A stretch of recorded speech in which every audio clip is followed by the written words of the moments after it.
So I've watched a lot of videos recently.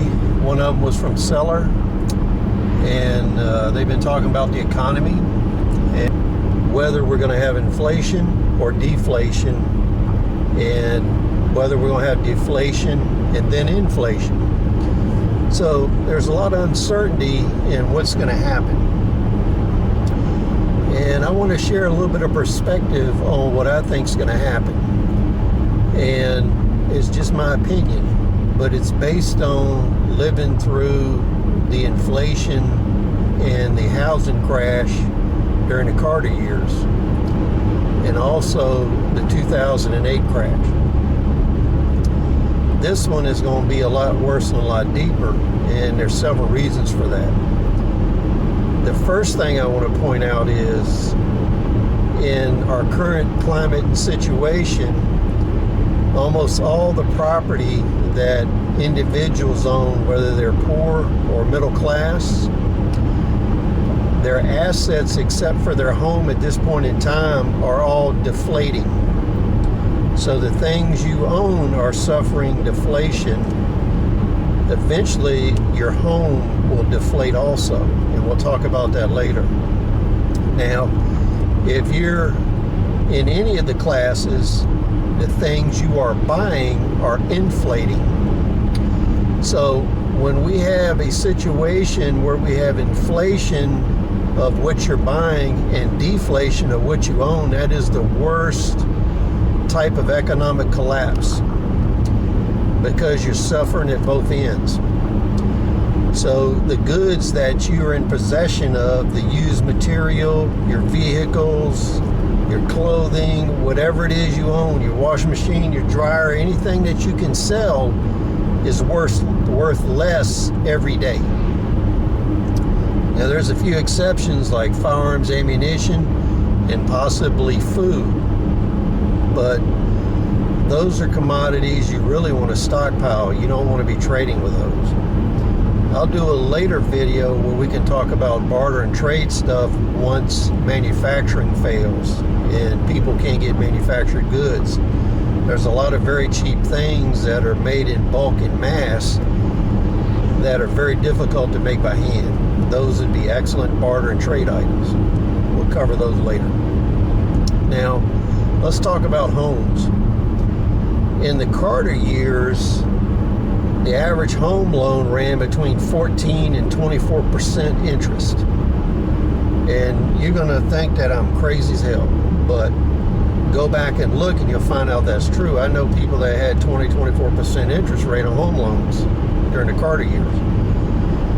Back then, you had stagnant wages, inflation everywhere. The government had gone off the gold standard shortly before the Carter years, and during Vietnam they funded the Great Society, which was a welfare program and a infrastructure program. At the same time, they funded the Vietnamese War, and they did this through borrowing and money printing, which led to inflation.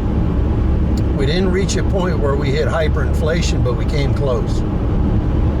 So we had higher rates of inflation, and that directly impacted the housing market. So let's talk about how prices are discovered. So prices are set based on how the item is purchased.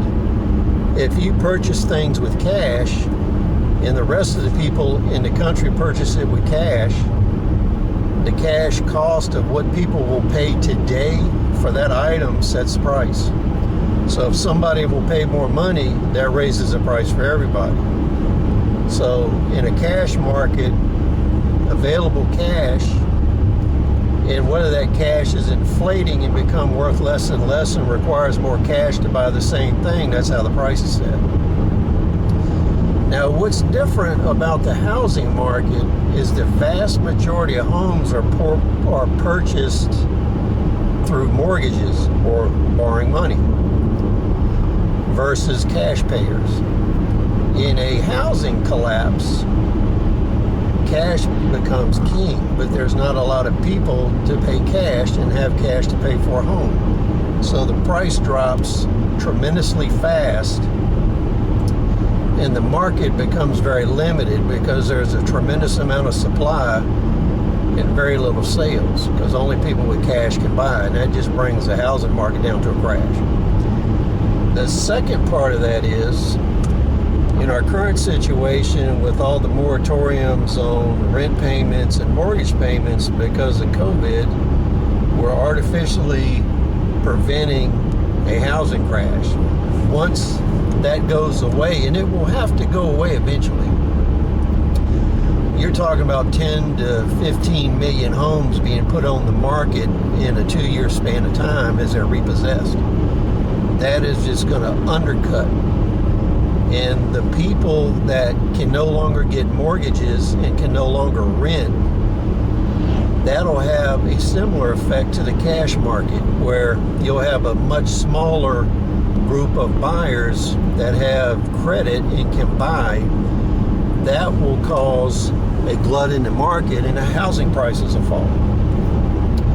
So let's get specific about how mortgages influence prices. When I was in high school and the first year of college, I worked for a real estate company doing their maintenance, landscaping, housing repairs, locksmithing, light carpentry, and cleaning out houses that people abandoned or were foreclosed on.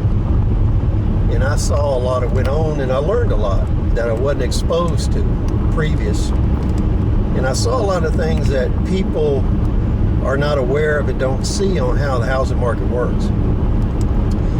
This was during the Carter era, and what happened was, as interest rates rose, the amount of money people can pay monthly is the same. So if you can afford a $2,000 mortgage payment, the price of the home is set based on how much of that mortgage payment is interest and how much is principal on a 30-year term. So what happens is, as the interest rate goes up, of that $2,000, you may have been paying $1,200 in interest. Now all of a sudden you're paying $1,800 a month in interest because you got a variable loan, and that leaves very little room for a principal payment. So as you can see, a person that can make a $2,000 mortgage payment per month in times of low interest, like right now where you're talking about 2-3% interest, they can have a lot of principal payment, and that gives them a home that they can purchase that is much higher in expense. So maybe with a $2,000 mortgage payment, you can buy a $500,000 home. Now, at 8% interest rate, you may be paying in that $2,000, you might be paying $1,500 in interest a month. So now you can no longer afford a $500,000 home, you can only afford a $100,000 home. And that's because when you look at the monthly payment, that's how indirectly the price of a home is established, because the person has to pay the principal and the interest. And as interest goes up, whether it's points, escrow, interest, add-on fees, that reduces the value of the home you can buy. So that's something to keep in mind. And the way things are going, once inflation deepens, banks will no longer be able to ignore it. And we're getting to that point now, and eventually you're going to see mortgage rate interest rise. And as inflation picks up, that mortgage rate will increase at a rate usually 2 or 3 points higher than the actual inflation rate. So you're going to see a lot of people that have variable rate loans, all of a sudden they're not going to be able to make payments, because what's going to happen is they're going to make them pay the same amount of principal plus the interest. So where they were paying $2,000 a month, $1,500 of it was interest, $500 principal. The bank may turn around now and say, you're going to pay us $2,500 in interest a month and $500 in principal, which means you're going to make a $3,000 payment a month or higher. So that's how the new prices of homes are going to get set. Because what will happen is you'll have a glut of homes that are above the 100,000 price range, and people won't be able to afford them. So they're going to decay. They're going to get sold as distressed properties. You're going to have cash buyers come in, where the actual real estate market will transform into the tiny homes, small homes, starter homes that are 100,000 and under. So in our area, you can see a lot of old homes and a lot of small homes that run between $50,000 and $60,000 in some of these small communities. That's going to be the new real estate that will be going up, because they have room to go up from $60,000 to $100,000, $150,000 range, where people can still afford it. So the majority of the real estate and home market prices will drop extremely fast, but the small home market is going to increase to whatever the payment limit level is that people can afford. So you'll have a rush to buy these small homes, and that's a possible investment opportunity. But, you know, as I've said, all investments are high risk, because we know what's going to happen. The problem is we don't know what day, what year, and how long it's going to last. So that's just kind of some thoughts on interest rates, inflation, deflation, mortgage rates, mortgage payments, and the real estate market. So that's kind of all wrapped into a nutshell. So please share your opinion. If I'm wrong, tell me I'm wrong and why.